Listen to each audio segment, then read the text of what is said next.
Sa ibang balita, nagtungo ang ilang tauhan ng Department of Social Welfare and Development sa ilang kulungan sa lungsod ng Pasay at Parañaque upang kumpirmahin ang umano'y kaso ng child abuse. Ito ang balita ni Joan Nano.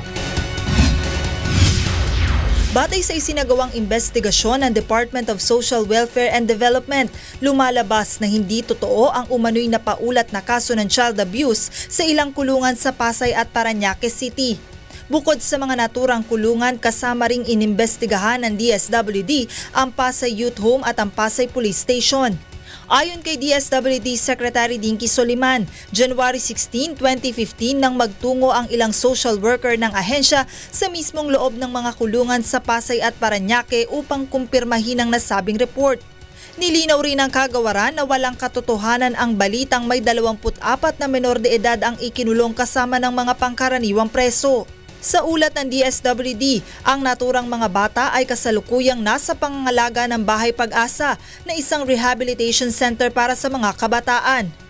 Dagdag pa ng ahensya, ang mga larawan na lumabas sa pahayagan kamakailan ay pawang mga lumang larawan at sa ngayon ay nasa maayos ng kalagayan ng mga bata.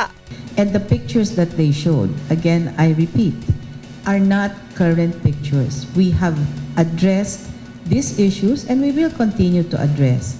Muli namang binigyan diin ni Soliman na hindi gawain ng DSWD na ikulong ang mga street children. That we cage children to hide them from the Pope, that's a blatant lie.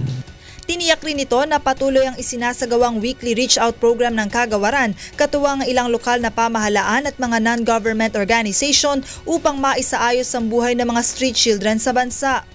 January 14, 2015 nang lumabas sa pahayagang Daily Mail UK ang balitang umano'y panghuhuli at pagkukulong sa mga street children bilang paghahanda sa pagbisita ng Vatican Head sa bansa.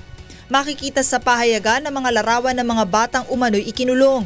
Para kay Secretary Soliman, malisyoso ang mga naturang aligasyon at walang sapat na batayan. Sa ngayon ay nakikipag-ugnayan na ang DSWD sa Embahada ng United Kingdom upang linawin ang nasabing issue. I have made formal communication to the Ambassador of the United Kingdom just to make sure that the United Kingdom Ambassador can officially transmit this to the public in the United Kingdom. Joan Nano, UNTV News Worldwide.